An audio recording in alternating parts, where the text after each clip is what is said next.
बंदी छोर कबीर साहब की जय। अभी पाठ में आया है, धीरज शील विचार दया उर जो धरे, सद्गुरु भक्ति प्रभाव कठिन भव से करे। यहाँ गुरुदेव जी कहते हैं कि भावसागर से पार होने के लिए जीव को किन किन साधनों की आवश्यकता होती है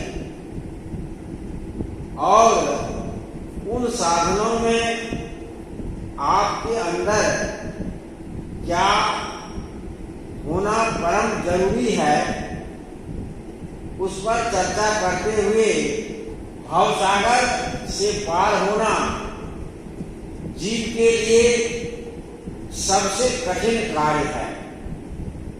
लेकिन वह कठिन कार्य बिल्कुल सरल और सहज हो जाता है तब जब उस साधक के अंदर सबसे पहली बात कि धैर्य, धीरज।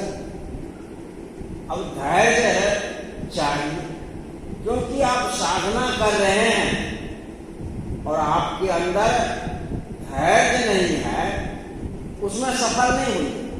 क्योंकि आप कुछ दिन तो साधना करिएगा फिर छोड़ दीजिएगा। इसलिए धीरज पहले, धीरज धैर्य चाहिए। और दूसरी बात शील। अब शील है, शीलवान व्यक्ति जो होते हैं वह किसी से राग द्वेष नहीं करता, क्योंकि राग द्वेष शीलवान व्यक्ति में नहीं होता। क्योंकि वह दूसरे के गुण से, दूसरे के विकास से, दूसरे की उन्नति से ईर्ष्या नहीं करते, उनके अंदर जलन की भावनाएं नहीं होती। कहा है कि शीलवान सबसे बड़ो, सभी गुणन के खान। शीलवान व्यक्ति के अंदर सभी गुण अपने आप आ जाता है, जो सभी गुणों के खान है। इसलिए साधक के अंदर शील बहुत जरूरी है। तो धैर्य, दूसरी बात शील। आगे कहते हैं विचार, क्योंकि विचार के बिना व्यक्ति गलत और सही का निर्णय करने में सक्षम नहीं होता। इसलिए कोई भी कार्य को विचार करके करें। साधना के मार्ग में चल रहे हैं तो हम विचार पूर्वक चलें, व्यवहार के मार्ग में चल रहे हैं तो हम विचार पूर्वक चलें, घर में भी विचार पूर्वक चलें। वैसे तो कबीर साहब ने कहा, करहु विचार तो सब दुख जाई, अब परिहरी झूठा केर सगाई। यदि हम विचार करते हैं तो हमारे जीवन का सभी दुख समाप्त हो जाता है और दुख के साथ साथ भ्रम और भ्रांति भी खत्म हो जाती है। क्योंकि बिना विचार के हम सत्य तक पहुंच नहीं सकते और बिना विचार के हम सत्यासत्य का विभाग भी नहीं कर सकते। विचार क्या करता है? विचार जैसे सूप जो है फटकता है चावल को तो भूसा को बाहर निकाल देता है। ठीक जब किसी चीज पर आप विचार करेंगे तो भूसा बाहर हो जाता है और सार आपके अंदर रह जाता है। सार सार को गही रहे, थोथा दे उड़ाए। तो जो विचार करते हैं उसके अंदर जो बुराइयां है वो खत्म हो जाती।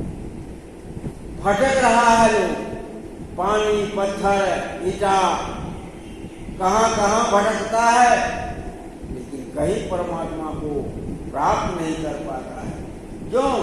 क्योंकि बिना विचारे जो करे सो पाछे पछताए, काम बिगाड़े अपना जग में हो धसा। तमाम लोगों की हंसी जो हो रही है, बदनामी हो रही है, वो विचार पूर्वक नहीं कर दिया, विचार पूर्वक नहीं बोला। तो विचार से, इसलिए जीवन में विचार की परम आवश्यकता है साधक में। फिर कहते हैं आगे में दयावान होना चाहिए। दयावान है तो वो किसी की क्षमा कर सकता है, किसी पर दया कर सकता है, किसी को सताएगा, कष्ट नहीं देगा। जो दयाहीन होता है वही किसी का हत्या करता है, उसमें हिंसा की भाव।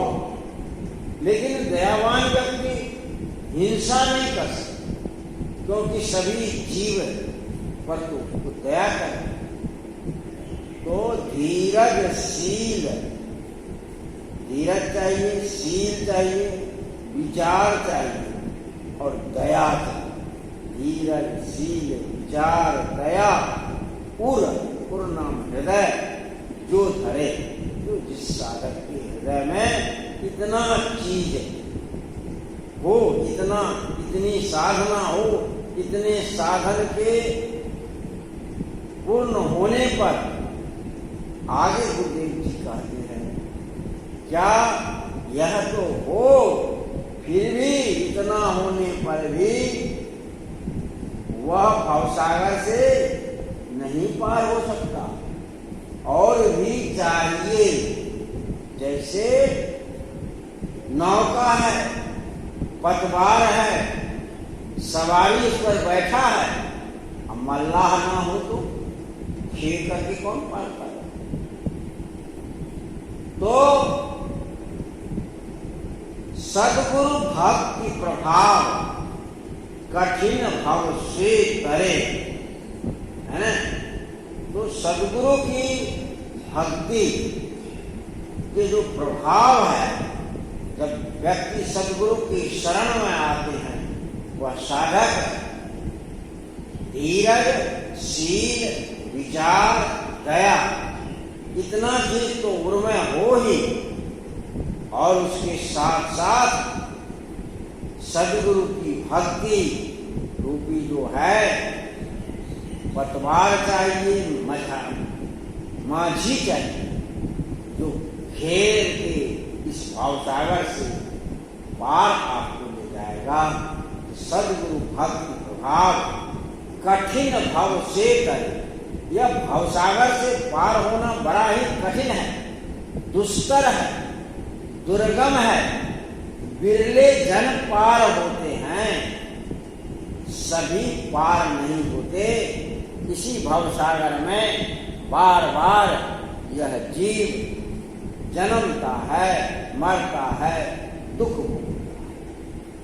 तो गुरुदेव जी कहते हैं कि इतनी साधना जो व्यक्ति करते हैं, जो साधक करता हो और सद्गुरु की भक्ति में लौलीन हो, तन मन धन अर्पण किया हो और उसमें पूर्ण हो, तो यह भाव सागर जो कठिन से कठिन है, जिसको पार करने में अनंत साधक, ऋषि, मुनि, महात्मा सफल नहीं हो सके, उस भव सागर को आप इन साधनों से पार हो। किन साधन से? फिर सोच लीजिए, धीरज, शील, विचार, दया उर जो धरे। धीरज चाहिए, शील चाहिए, विचार चाहिए, दया चाहिए। कहाँ चाहिए? आपके हृदय आपके अंदर, और उसके बाद सदगुरु की भक्ति, इतना आपके पास साधन है तो जब भवसागर से पार होने के लिए आप सक्षम हैं, आप भवसागर से पार हो जाएंगे, कोई रोक नहीं सकते।